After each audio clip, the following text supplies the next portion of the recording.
Hello everyone, we are back out on the front deck today and I am going to harvest Gomphrena, definitely to dry, hopefully also to save some seeds. So let me show you which pot we are going to empty today. This pot here is what I'm going to pull. So there are 3 snow white Gomphrena plants. They are in a 12-inch diameter planter and I think that was the perfect amount to get the fullness that I wanted. Now when I harvest the plants to dry, typically I'm harvesting them at a different time than I would harvest if I wanted to get seeds from them. So most of these look in a perfect place to dry. So the heads of the flowers, they haven't elongated too much. They're still pretty compact.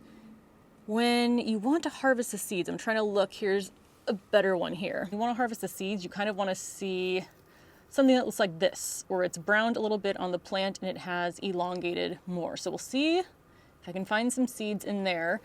But this plant is also just not looking great from the colder weather, so I'm ready to pull it. Plus, it's not an irrigation, so that also makes me ready to get it out of the garden.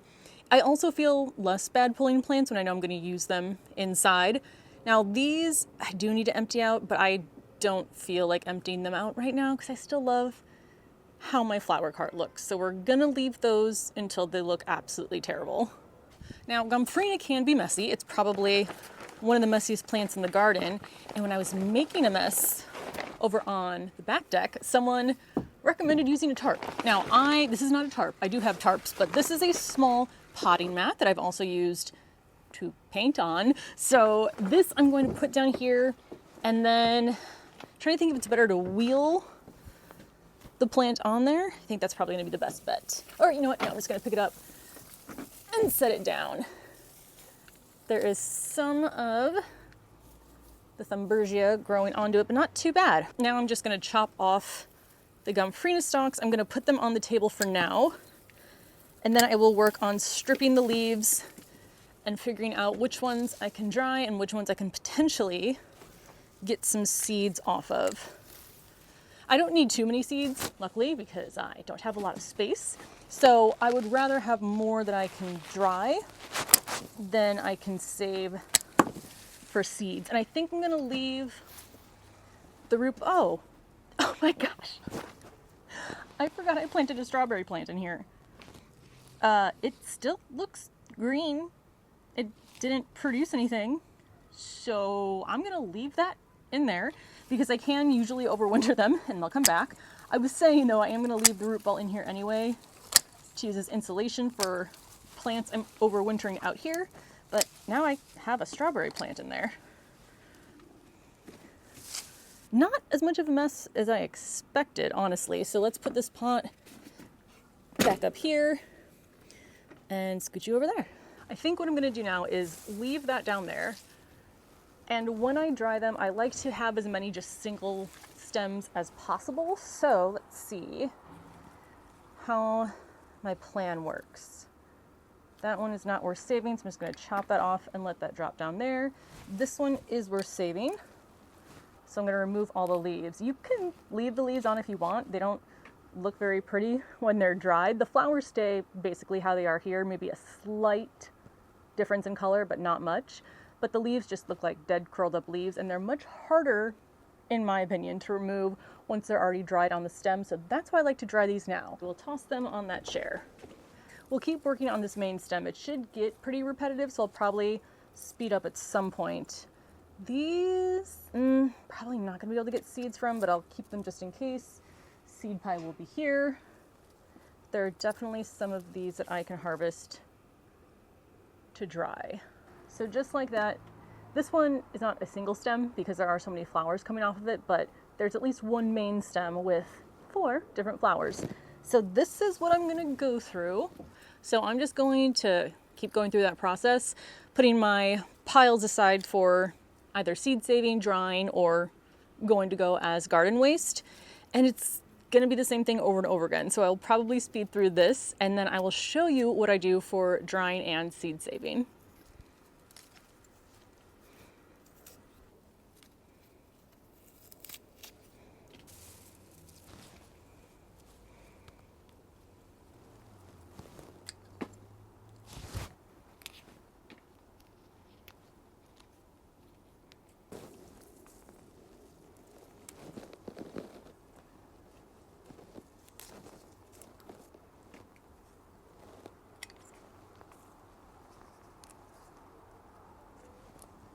And we are done with that portion.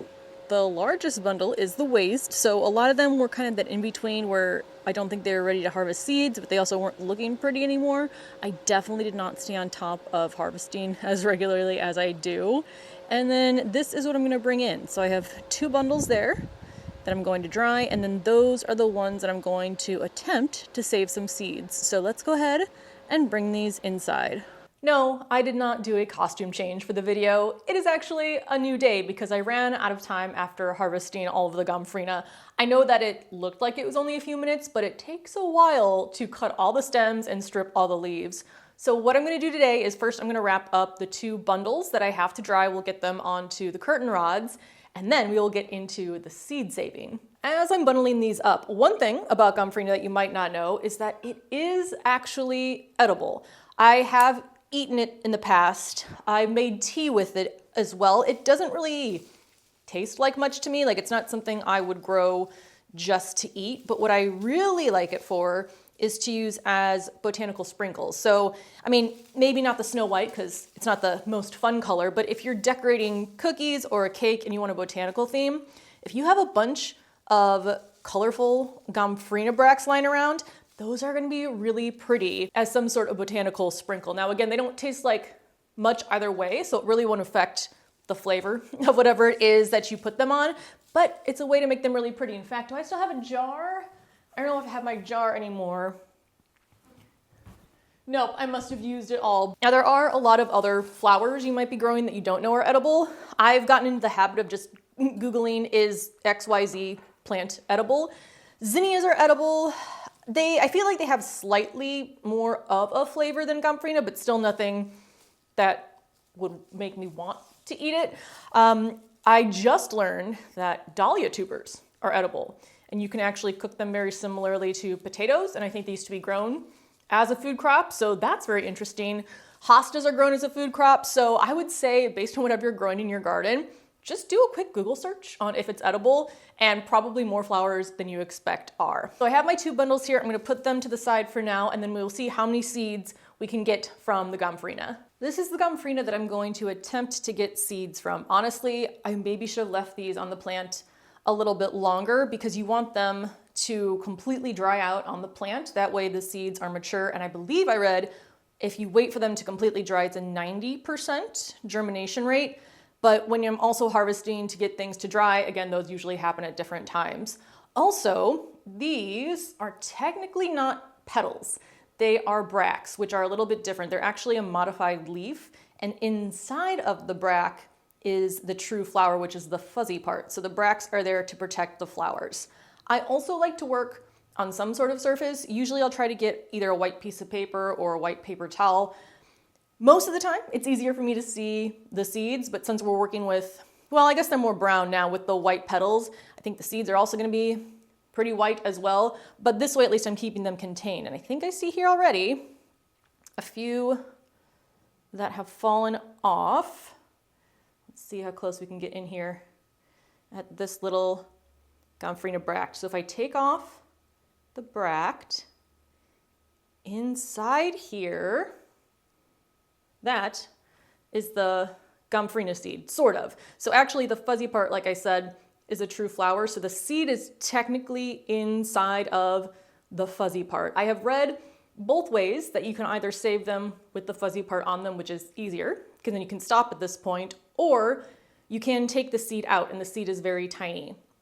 From what I was reading, it said that storage is better with it out of the fuzzy coating, but not everything I read said that. So whenever I am online and I read things that differ, I like to test it myself. So I think I'm gonna test some in the fuzzy coating like this, and then some I am actually gonna take the seeds out of them. So we'll get all of the fuzzy coating ones off first, and then I will remove the seeds from some of them, and then we'll see if there's any difference in germination next year. So what I'm gonna do now with the rest of these that the seeds just haven't magically fallen off of is just loosely run my fingers along the bracts here. And I was worried I didn't let some of them stay long enough, but I think I'm gonna get a good amount. Definitely more than I probably need. So I'm just gonna keep working through all of these Gompphrenas. Here's my pile of bracts, and I actually brought over, this is technically the lid of a bowl because I want to put the seeds into that bowl. So my pile of bracts here, but not every bract is going to have a seed in it. So you want to kind of squeeze it to see if you can feel anything or see the little brown spot that's inside of the fuzzy coating, but there's nothing in this bract. So I'm not going to be able to get a seed out of that one. But let's go ahead and find somewhere I see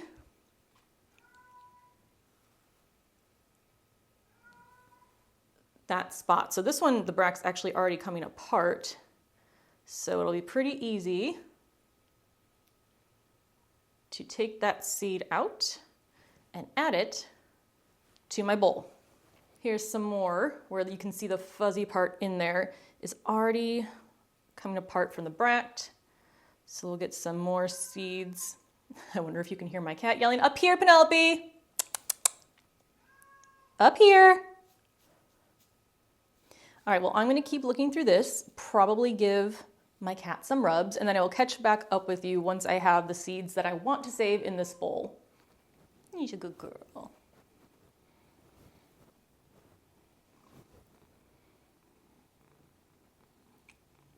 These are the seeds that I have harvested. This is gonna be more than enough for me for sure, but now what I'm gonna do is at least a few of them.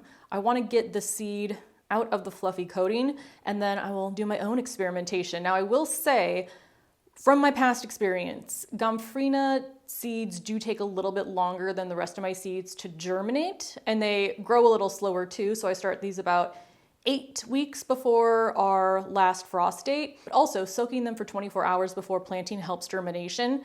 Every time I've gotten Gomphrena seeds, they are still in this coating, so I'm wondering if taking them out of the coating will help them germinate faster. So anyway, we will find that out next spring, but what I'm gonna do, see how easy this is take out one like that, and then let's see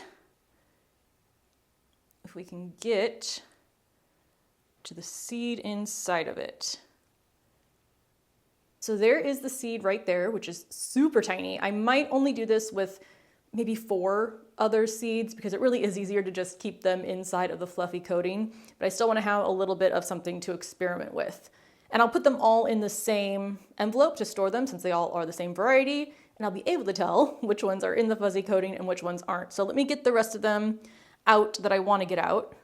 Those 4 little tiny specks are the Gomphrena seeds removed from the casing, and honestly, that's enough. It's not really super easy to remove them, so most of them I'm going to save like this, and then we will plant these 4 as well. Now I need to get an envelope and label these so I don't forget. Here's my envelope, Snow White Gomphrena, and I think, although there are holes in this lid, I should be able to easily enough pour the seeds into that bag.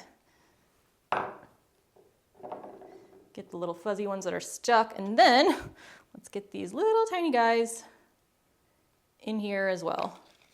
Seal this up, and that's it. I have my Snow White Gomphrena seeds for next year. So that's gonna be it for this video. I didn't save as many seeds in the prior years just because it takes me so long to get through a seed packet since I don't plant that many seeds, but also because I don't plant that many seeds means I don't have to save that many seeds. So even if I just grab like 4 heads of the Gomphrena and save the seeds from that, I should have plenty for what I need for next year. So I'm saving, let's see, I already saved celosia seeds, saving more of the Gomphrena, saving, oh, I have the floret zinnia. There's one zinnia left in my garden, does have powdery mildew, but I'm letting the flowers dry on that so I can save the seeds. And I think those are the main things. I have some sunflower seeds.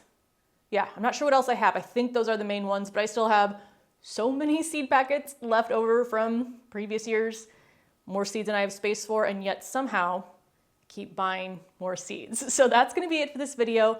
Let me know if you have any questions, and then come next March, because I will probably start these mid-March 2025, we'll see if there's any difference in the germination between the 2 different types of seeds. So thank you so much for watching. I will see you in the next one.